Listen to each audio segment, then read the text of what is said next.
Let's start to seed these teams. So now we've gone through the champ games. We kind of understand like who might be in. I'm throwing my pin around. Who might be in, who might be out. The number one overall seed, and then specifically if you were to get Oregon and Ohio State playing as undefeateds, which I mentioned early, which, is that likely? I don't know. I mean, these schedules are tough. It's tough to go undefeated, in particular in these conferences. But let's just say that happens, sake of argument. Well, then the champion would obviously be the number one seed overall, so that's Ohio State. I have them winning, and they would be the number one seed, and they would be getting one of the byes.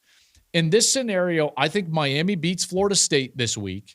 I think that they win the ACC, and they in all likelihood would be an undefeated or at worst a one-loss team, and I think Miami would be the number 2 seed overall. Some high-end wins. That win over Notre Dame is going to look better and better and better as the season goes along. So my number 2 seed is Miami. Now, if Oregon were to play Ohio State as an undefeated and lose, they would be the 3 seed in this situation. Remember now, it's different this year. We are doing it differently than last year. It's not just the 4 best champions that get these top 4 seeds and the byes. It's just going to be seeded 1 through 12. Best 4 teams in the country get the byes. And so I think Oregon will be one of those, in particular if they face Ohio State as an undefeated, and they would be the 3 seed.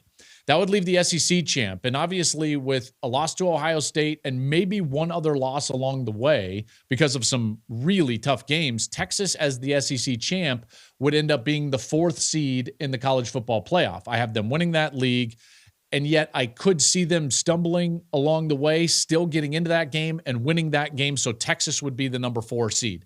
So my 4 top seeds getting byes: Ohio State, Miami, Oregon, and Texas. Now, here we go. Number 5 seed. I think this team has a good chance to be at worst 12-1. At worst 12-1. That's Texas Tech. So Texas Tech gets my number 5 seed. And again, I'm a big believer in Texas Tech at this point. After covering them and meeting with their team, meeting with their coaches, there's just something real about not only Joey McGuire, but that defense and that defensive line, their linebacker crew, including Jacob Rodriguez, who's one of the better players in the country, and he was the National Defensive Player of the Week after that win over Utah. He had a pick and a forced fumble in that game. Their line can get after the passer. They can stop the run. They're aggressive. Again, their chemistry is fantastic. For a group of guys that came together through the transfer portal, their chemistry blew me away when I was meeting with some of those players before that game against Utah. And Utah is not a bad team, and this Tech team handled them at the line of scrimmage. That tells me a great deal about their ability to play physical. Texas Tech gets the 5 seed, and they'll be battling for a top 4 seed. But let's just say, sake of argument, something happens. They stub their toe along the way because it's hard to be perfect in college football. They would be the 5 seed right there, the Big 12 champ. And number 6, at this point now, I still have the loser of the SEC champ game, and that would be Ole Miss. And so I think Ole Miss gets the 6th seed. Okay, you're not going to knock them way back down for qualifying for that game. And again, in this scenario, because of their schedule is favorable, folks. Yes, they still have Georgia. They still have Oklahoma. Outside of that, not much. Not much left on that schedule. And you don't know how healthy John Mateer is going to be. We think he's going to be healthy by the time that Oklahoma plays Ole Miss, but we don't know for sure.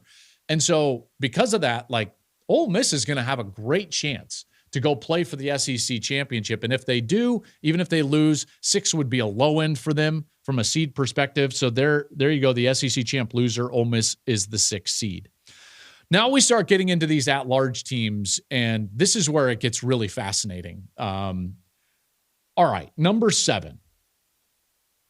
Imagine for a moment that Texas A&M has a great year.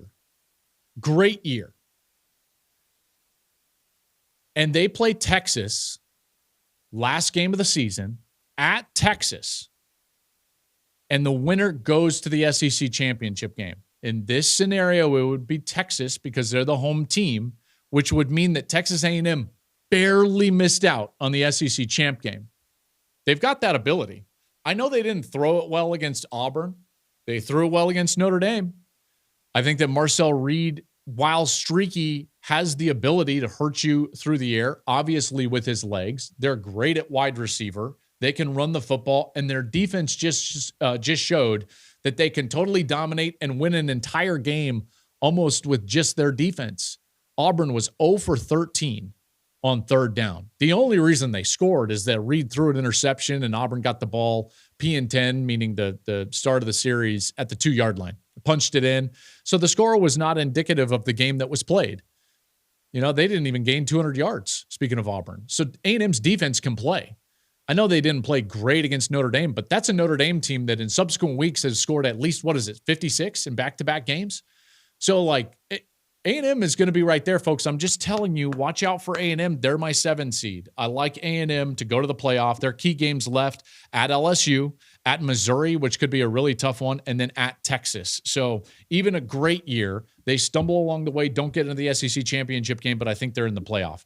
8 seed. This team is improving every single week. I think their quarterback could be one of the better, if not the best quarterback in the country. And at times he plays absolutely like the best quarterback in the country, which he did in the first half last week at Georgia. And I'm talking about Ty Simpson and Alabama. Give me them at the 8 seed. I think Ty Simpson is really good. Now, they're going to need to run the football better. Their defense played decent, although they didn't stop the run all that great against Georgia. And let's be honest, if Georgia would have just taken their time and called something competent on 4th down, they probably get that 4th down. But if ifs and buts were candy and nuts, we'd all have a Merry Christmas, as you know. So they didn't. Alabama won. Now they're in a great position with their loss being in the non-conference to control their own destiny moving forward. Maybe they get to the SEC championship game, but their key games remaining include Vandy, which is this week, at Missouri. They still have Tennessee. They still have LSU. They still have Oklahoma, and they still have at Auburn. So the road was just too difficult for me to put them in the SEC championship game, in particular with the road that Ole Miss is going to have to travel, which is easier, okay? And that's not a knock. It's just kind of the truth. So Alabama will be the 8 seed. All right, now we get into these teams that are going to be 9 through 12, and let's face it, they're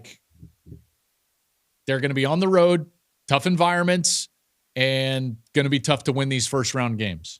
Number 9, Penn State. That's such a tough loss, coming all the way back to Oregon, but you're at home, you've got all the experience, and you lose to a much more inexperienced team. That's a crushing defeat. Now they still have to play Ohio State. They still have to play Indiana. In this scenario, I'm saying that they win one of those games. Let's say it's Indiana. That would be their best win by far. And you would look at this and you would say to yourself, there's some better wins ahead of them. In this scenario, A&M would be winning, at Missouri, at LSU. There would just be more of those big wins. Alabama, they've got all of those key games. So I think they would have better marquee wins than Penn State would. But you never know. So this could float, but I've got Penn State at number 9. And in this scenario, they would have to go to Tuscaloosa. At number 10, I know they just lost. I get it.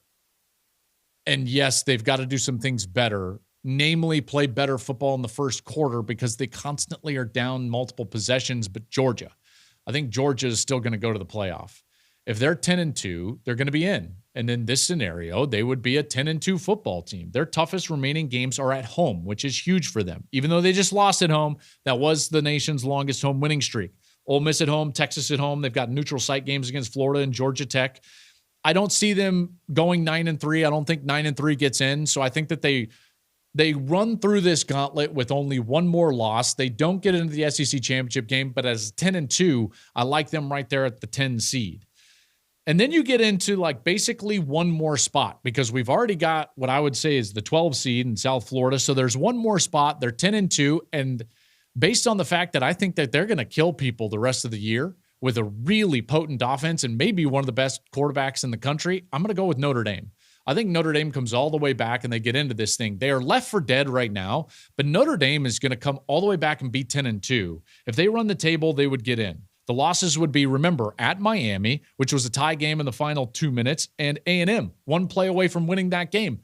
And the committee has assured us, well, I guess they haven't assured the public. They have talked about this somewhat publicly, but I know from conversations with the people that are really in the know, the committee are going to have more metrics and in particular, not penalize teams for losses to really good opponents. Well, in this scenario that I'm painting, Notre Dame's losses would be to number 2 Miami and number 7 Texas A&M.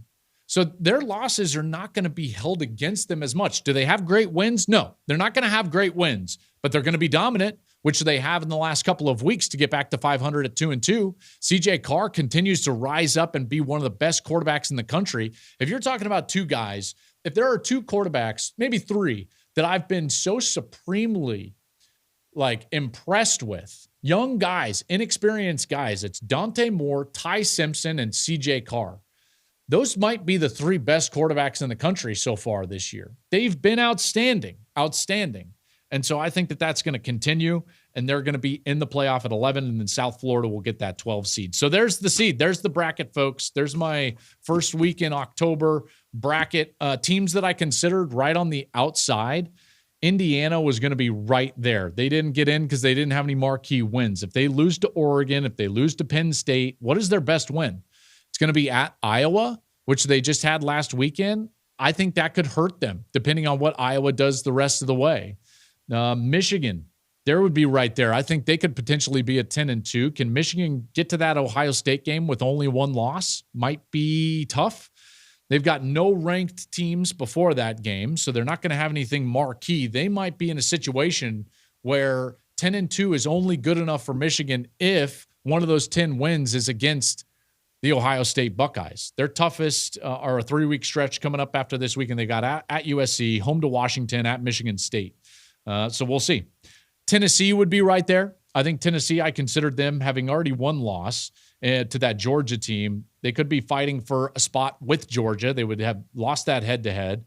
They still have games at Alabama, Oklahoma when Matera is back, at Florida, Vanderbilt. It was just tough to find a spot. I like Tennessee a lot. And then the one that everyone's screaming at me about, in particular in the YouTube comments from Monday's show, is Oklahoma. I did not have Oklahoma in my top 10. I do not have them in my playoff. And here's the thing. That Matera injury is really bad now, but we don't know exactly how he's going to look once he gets healthy. We don't know if he's going to be able to play the rest of the season after that. And their November is brutal. So, no, I can't. I do not want green eggs and ham. Sorry, I used to read that book to my kids, and that's all that popped into my head. OU didn't make the cut. I know that everyone loves OU right now. They're undefeated. That's smoke and mirrors. I think that OU at this point, for me, is a team that is on borrowed time in particular with their quarterback beat up. So the matchups, can't wait for these matchups. South Florida going to Lubbock. They'll face number 5 Texas Tech. Tortillas flying everywhere. This is the punishment for continuing to lose big top 10 games. Penn State, don't get a home game. You got to go and you got to face Alabama on the road in Tuscaloosa.